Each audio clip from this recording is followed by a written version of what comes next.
तो ना अब हम डिस्कशन करेंगे डेटा टाइप्स इन PHP। तो व्हाट इज डेटा टाइप? तो data types defines the type of data which can be stored in a variable. तो डेटा टाइप क्या डिफाइन करता है कि भैया आपके वेरिएबल में किस टाइप का डेटा स्टोर हो सकता है। तो PHP में बेसिकली 8 डेटा टाइप है। तो the first one is integer, second one is float, third one is string, fourth one is boolean, fifth one is array, sixth one is object, seventh one is resource,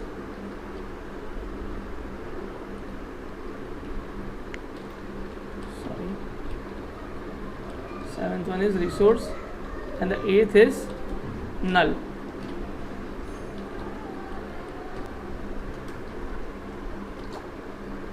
null small ये ठीक है। तो total PHP में 8 data type है, integer, float, string, boolean, array, object, resource and null. अब ये जो 8 data type है ये बेसिकली 3 कैटेगरीज में डिवाइड कर दिए गए हैं। तो जो पहली कैटेगरी है that is scalar data type. The first category is scalar data type. बस तो स्केलर कैटेगरी के डेटा टाइप्स में क्या आते हैं? 4 डेटा टाइप्स आते हैं, that is integer, float, string and boolean. Then there is second type that is composite, composite और कंपाउंड डेटा टाइप। जो एक, अब स्केलर में क्या होता है, एक टाइम पर सिर्फ एक ही वैल्यू हो सकती है। कंपोजिट या तो कंपाउंड डेटा टाइप में एक से ज़्यादा वैल्यूज एक वेरिएबल स्टोर कर सकता है, ठीक है। तो एरे और ऑब्जेक्ट किस में आ जाते हैं? कंपोजिट या कंपाउंड डेटा टाइप में। Then there is special, then there is special data type that is resource and null. तो टोटल 8 डेटा टाइप है, वो टोटल आप 3 कैटेगरीज में डिवाइड कर सकते हो। So first of all let us start with the scalar data type. तो first of all हम लोग डिस्कस करते हैं स्केलर डेटा टाइप के ऊपर। तो let me just comment this entire thing. So the first scalar data type है that is, first data type that is integer. तो एक्चुअली भैया इंटीजर किस चीज़ के लिए यूज़ होता है? अब you all know integer use होता है न्यूमेरिक वैल्यूज़ को होल्ड करने के लिए।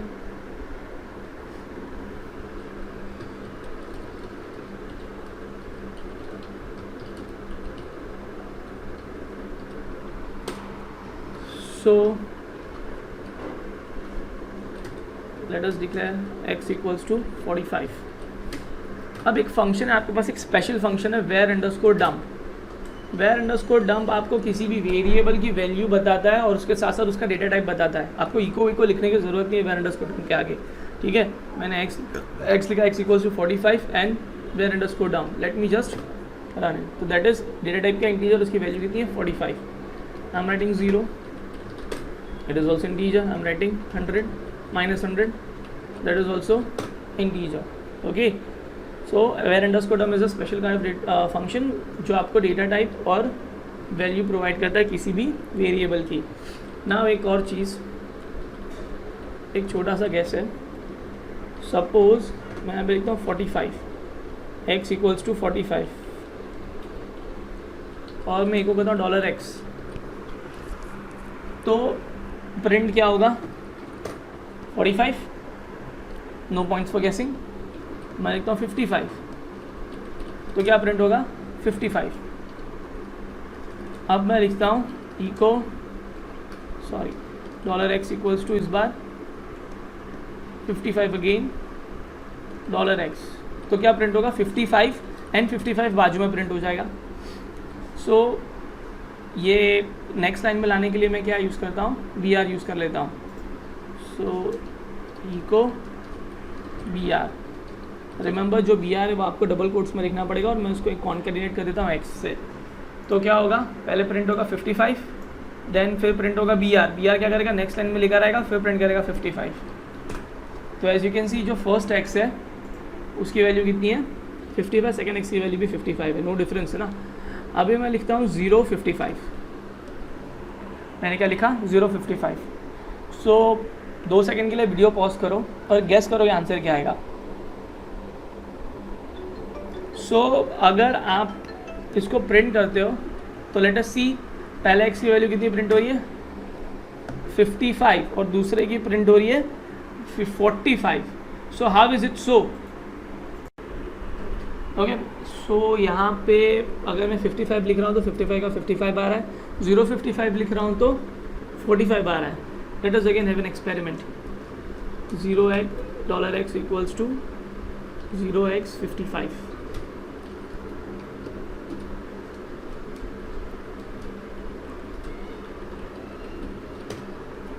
तो अब 55 का 85 आ रहा है, कमाल है। चलो अब अगेन $x इक्वल्स टू 101, लेकिन इसके आगे लिख देता 0b।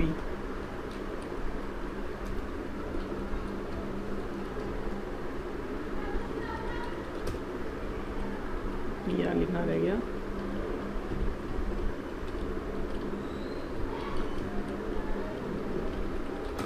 ओके, तो अब आ रहा है 101 का 5। तो शायद कुछ लोगों को आइडिया हो गया होगा। एक्चुअली क्या होता है कि अगर आप किसी भी डिजिट के आगे या न्यूमेरिक वैल्यू के आगे 0 लिख दोगे तो आपका कंपाइलर इसको कंसिडर करेगा ऑक्टल नंबर, और अगर 0x लिखोगे तो उसको कंसिडर करेगा हेक्साडेसिमल नंबर, और अगर आप 0b लिखोगे तो उसको कंसिडर करेगा बाइनरी नंबर। ठीक है, तो अगर आप किसी भी नंबर के आगे 0 लिखोगे तो it will be considered as octal number. तो जब भी आप लिख रहे हो दैट इज़ 0.55, लेकिन जब आप इसको एक्सेस करोगे, ठीक है, तो ये 0.55 का क्या हो जाएगा आपका, ये ऑक्टल वैल्यू को आपका कंपाइलर डेसिमल में कन्वर्ट करके प्रिंट करेगा। ठीक है, ये क्या 0.55 ऑक्टल वैल्यू है, और जब भी आप इसको एक्सेस करोगे या प्रिंट करोगे तो कंपाइलर इसको किस में कन्वर्ट करेगा, डेसिमल नंबर सिस्टम में, क्योंकि ह्यूमंस को एक्चुअली जो नॉर्मल लेमैन ह्यूमंस उनको क्या समझ आता है, सिर्फ decimal number system. So let us check whether it is true. Let me open the calculator. Programmers calci open करते हैं। सो ऑक्टल, मैं यहाँ पे ऑक्टल वैल्यू सिलेक्ट कर देता हूँ, तो मैंने क्या लिखा 55। तो ये ऑक्टल में 55 और डेसिमल में कितना हो जाएगा 45। ओके, और अगर आप हेक्साडेसिमल वैल्यू ले लेते हैं, अब हेक्साडेसिमल में मैं लिखता हूँ 55। तो जब आप हेक्साडेसिमल 55 को कन्वर्ट करते हो डेसिमल में तो डेट इज 85, जो हमारा आउटपुट है, एज यू कैन सी 85। तो जब भी आप किसी नंबर के आगे 0x लिखते हो तो कंपाइलर इसको क्या कंसिडर करता है, आप 0x को कंसिडर करता है आपका हेक्साडेसिमल नंबर, और जब भी आप उसको एक्सेस करोगे तो उसको किस में कन्वर्ट करके बताएगा आपको, डेसिमल में। उसी तरह से जब भी आप 0b लिखोगे किसी नंबर के आगे तो आपका कंपाइलर उसको बाइनरी नंबर ट्रीट करेगा, और जब भी आप उसको एक्सेस करोगे तब उसको डेसिमल में कन्वर्ट करके आपको बताया जाएगा। ठीक है, सो आई होप कि इंटीजर वेरिएबल्स के बारे में समझ आया होगा। Now the next thing is float.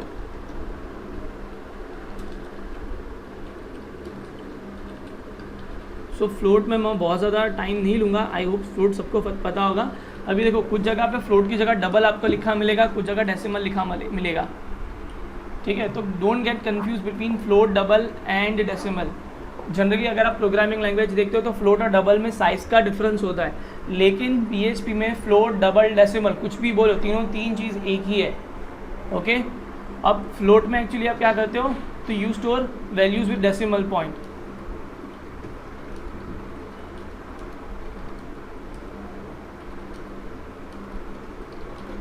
So float में क्या होता है, you store values with decimal points. तो यानी if you write $x equals to 45.25 and you print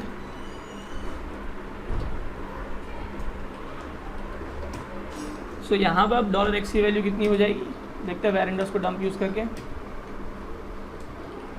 sorry, इसका डेटा टाइप क्या हो जाएगा, फ्लोट। ठीक है, तो फ्लोट में बहुत ज़्यादा टाइम नहीं लूँगा, अब इतना फ्लोट समझ आया होगा। Then next and an important data type is string. सिर्फ और सिर्फ स्ट्रिंग से आपको 2 या 4 मार्क्स में भी पूछ सकते हैं। ठीक है, explain types of string in PHP can be asked in 2 to 4 marks, generally 2 marks में पूछेंगे। तो third data type is string. तो एक्चुअली स्ट्रिंग क्या होता है भैया, सीक्वेंस ऑफ कैरेक्टर्स। ठीक है, स्ट्रिंग क्या होता है, sequence of characters. For example $x equals to apple. Now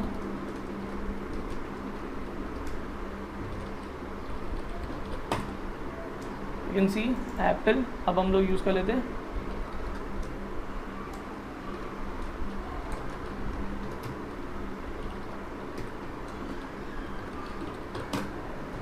so as you can see the data type of x is string. अब ये जो 5 है that is the length of the string. तो total length of the string कितनी है 5 और the value is apple. Now string actually होती है 4 टाइप की PHP में. एक छोटा सा पॉइंट है, क्विक रिमाइंडर, अगर आप बहुत ज़्यादा जूनियर वर्जन में 0B यानी बाइनरी नंबर यूज़ करोगे तो आपको एरर प्रोवाइड करेगा, क्योंकि 0B यानी बाइनरी नंबर वो not initially part of PHP.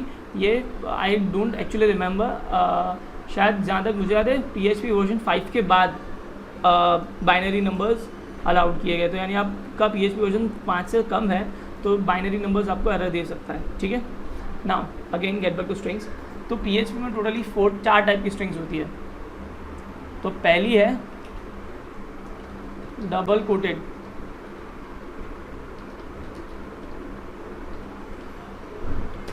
फिर है सिंगल कोटेड स्ट्रिंग्स, देन तीसरी है योर डॉक एंड चौथी है नाउ डॉक. तो अगर आप जनरली देखोगे तो ज़्यादातर बुक्स में आपको 2 ही स्ट्रिंग्स के बारे में बताया जाएगा, लेकिन एक्चुअली टोटल PHP में 4 टाइप्स की स्ट्रिंग होती है. Will be seeing all 4. So let us see double quoted string. I am writing echo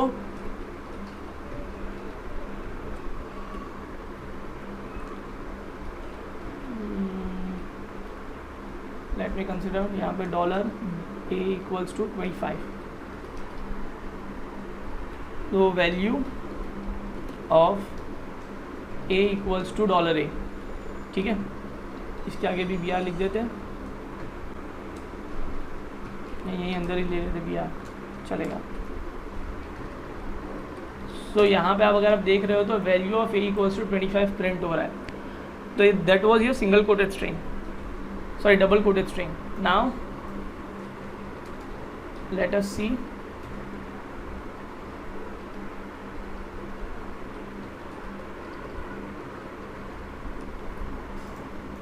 now let us see single quoted string.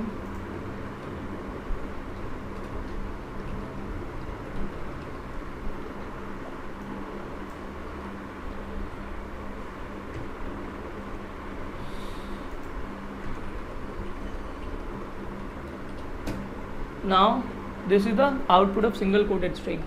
So आप देख सकते हो कि value of a equals to $a और double coated में value of a equals to 25. This is double quoted string, this is single quoted string. तो as you can see the difference between single quoted and double quoted string is कि जो भी आपके variable की values है वो double quoted string में passed हो जाती है.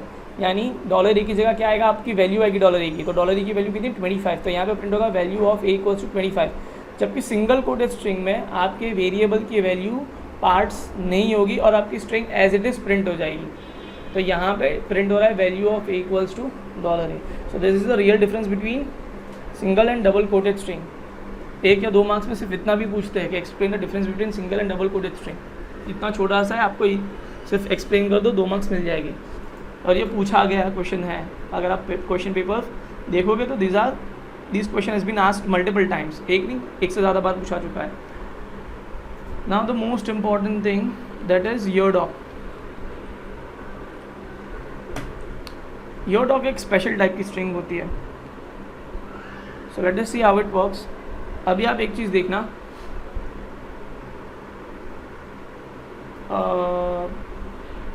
let us consider let us reframe this thing.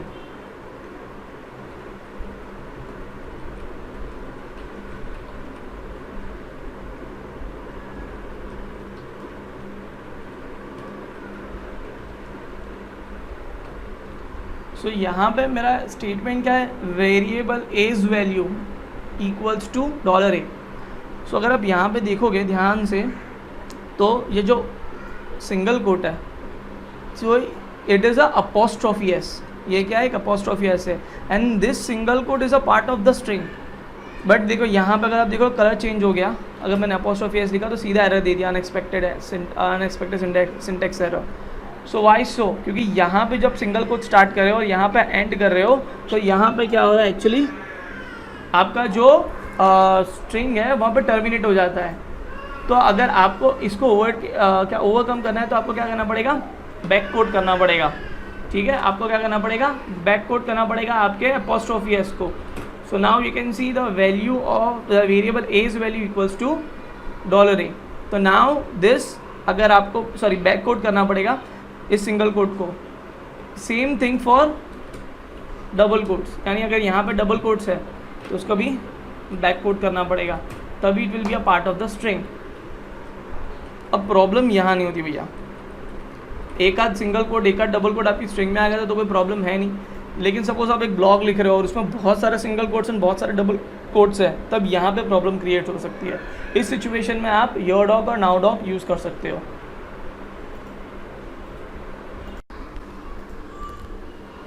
तो अब योर डॉग लिखने का थोड़ा सा सिंटेक्स डिफरेंट है।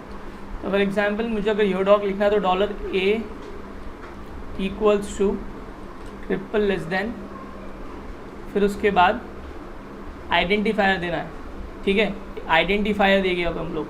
तो identify can be anything, let us से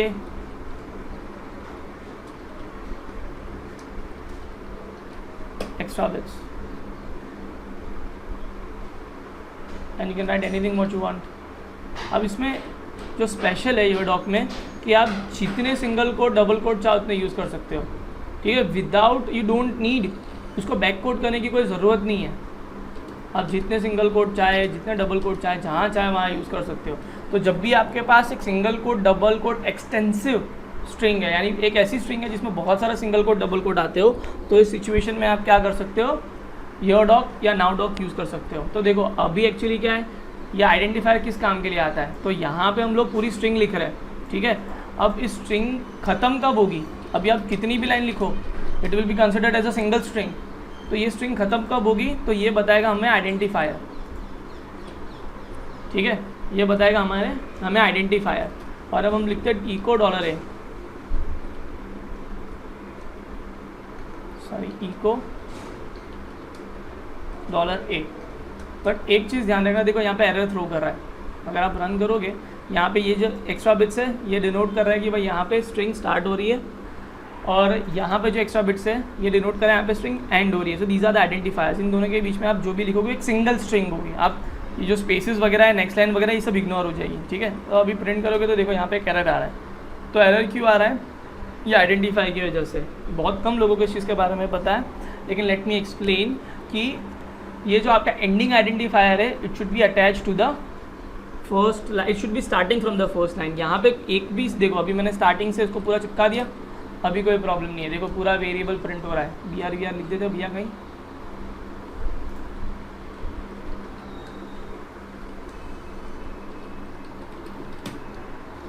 ओके। सो यहाँ पे देखो एक नॉर्मल स्ट्रिंग, यहाँ पे जो स्पेसेस वगैरह है वो काउंट नहीं होगी, ठीक है, स्पेसेस निकल जाएगी। इसका रीज़न हम लोग फिर किसी दूसरे लेक्चर में देखेंगे कि स्पेस क्यों नहीं आ रही है, सॉरी एंटर्स या स्पेसेस क्यों नहीं आ रहे। सो एक चीज़ जो योर डॉग में ध्यान रखना कि जो आपका एंड आइडेंटिफायर है, यानी ये जो आइडेंटिफायर जो बताता है कि आपका यहाँ पे योर डॉग ख़त्म हो गया, दैट इज़ वो हमेशा जुड़ा होना चाहिए, और that should be starting from the first row itself, first column से स्टार्ट होना चाहिए। एक भी स्पेस है तो देखो भैया एरर आ गया, तो एक भी स्पेस नहीं होना चाहिए एंडिंग आइडेंटिफायर में। So that was your dog. तो योर डॉग और डबल कोटेड स्ट्रिंग में कुछ ज़्यादा डिफरेंस है नहीं। देखो यहाँ पे ए की वैल्यू 25 है, तो लेट अस कंसीडर यहाँ पे एक दूसरा वेरिएबल ले लेते हैं, $y इक्वल्स टू 45। यहाँ पर मैं $a लिख रहा हूँ। So as you can see a equals to 25, तो यहाँ पे भी वैल्यू पार्स तो हो जाएगी। तो डबल कोटेड स्ट्रिंग में और योर डॉग स्ट्रिंग में सिर्फ एक ही ज़्यादा डिफरेंस है कि जब आपको बहुत ज़्यादा सिंगल कोट या double quote intensive string use करनी है तब आप क्या यूज़ करोगे, योर डॉग, ठीक है। इससे क्या होगा कि आपको बैक कोड हर सिंगल या डबल कोड को बैक कोड करने की ज़रूरत नहीं पड़ेगी। एंड फिर इसके बाद आता है now doc. Now doc was introduce after, जहाँ तक मुझे याद है, PHP वर्जन 5। तो योर डॉक और नाउ डॉक दोनों सेम है, सिर्फ एक छोटा सा डिफरेंस है।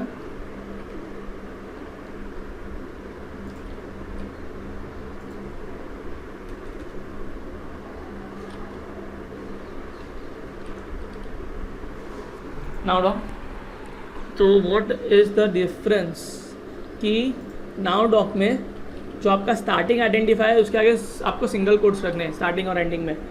स्टार्टिंग एंड आइडेंटिफायर के स्टार्टिंग में और एंडिंग में आपको सिंगल कोट रखने हैं, बाकी एंडिंग में कुछ नहीं चेंज करना।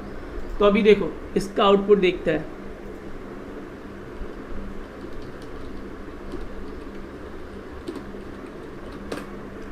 सो दिस इज नाउ डॉक। तो अगर आप देख सकते हो तो नाउ डॉक में a इक्वल्स टू $a, यानी योर डॉक के अंदर आपके वेरिएबल्स की वैल्यू पास हो रही थी, लेकिन नाउ डॉक में आपके वेरिएबल्स की वैल्यू पास नहीं हो रही। तो जनरली जो योर डॉक है it behaves as a double quoted string, और जो नाउ डॉक है it behaves as a single quoted string. Okay, I hope समझ आया होगा। Then there is next thing, अब दूसरा डेटा टाइप पे जाते हैं, दैट इज बुलियन।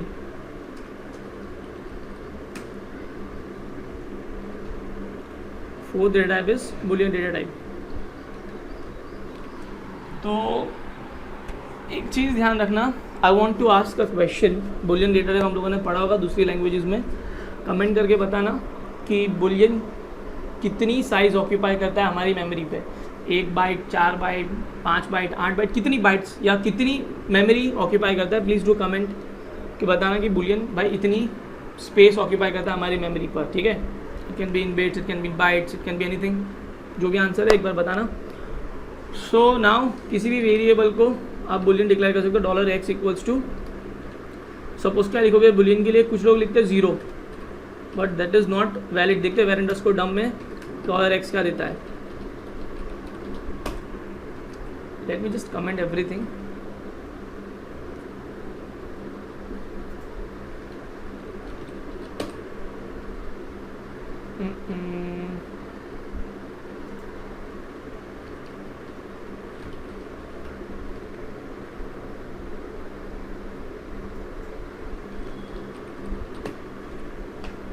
अभी भी कहीं ये था,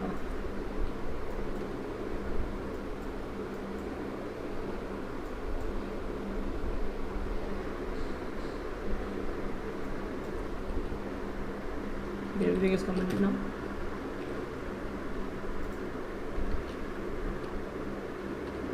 सो $x की वैल्यू देखो, $x का डेटा टाइप क्या आ रहा है, इंटीजर। और अगर मैं 1 लिखता हूँ तो $x का डेटा टाइप क्या आ रहा है, अगेन इंटीजर। तो अगर आपको कोई वेरिएबल को बुलियन डिफाइन करना है तो सिर्फ 0 और 1 मत नहीं लिखना, उसको वो इंटीजर ही कंसिडर करेगा। सो अगर किसी भी वेरिएबल को आपको बुलियन डिक्लेयर करना है तो बुलियन में सिर्फ 2 ही वैल्यूज़ पॉसिबल है। बुलियन में सिर्फ 2 value possible, that is true and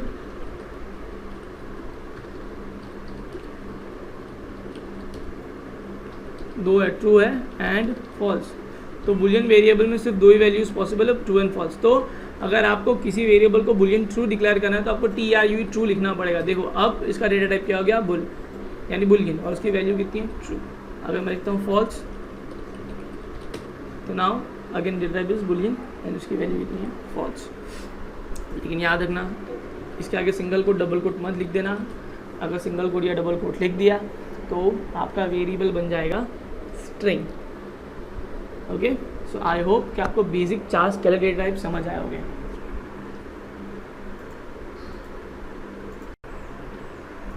okay, so now compound data type के बारे में देखते हैं। तो जो फर्स्ट कंपाउंड डेटा टाइप है दैट इज एरे। तो एरे किस चीज़ के लिए यूज होता है, अब यह है कि एक से ज़्यादा वैल्यूज़ को अगर आपको एक सिंगल वेरिएबल में स्टोर करना है तो उसके लिए एरे यूज होता है। तो for example $AR equals to array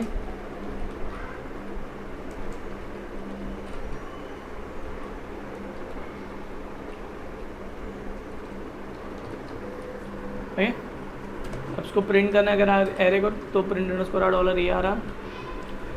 सो इस वक्त वेरिएबल तो सिर्फ एक है ARR नाम का, लेकिन उसमें वैल्यूज़ कितनी है, 1 2 3 4, टोटल 4 वैल्यूज़ आपने स्टोर की है, ठीक है।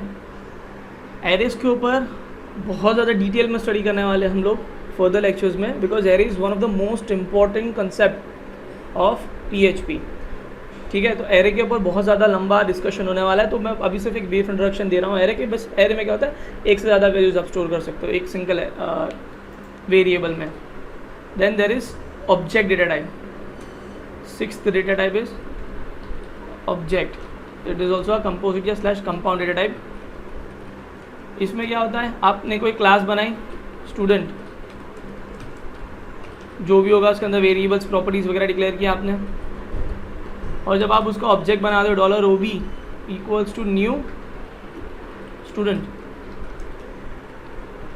तो ये जो OB का डेटा टाइप होगा that will be object. Object data type हमारे सिलेबस में इन डेप्थ नहीं है, बट फिर भी I try to cover it in further lectures. मैं थोड़ा इंट्रोडक्शन तो ऑब्जेक्ट क्लासेस के बारे में दूंगा, इसमें भी एक थोड़ा ज़्यादा टाइम लगेगा, एक क्लास निकल सकती है, तो I am not covering it now. Then there is 7th data type,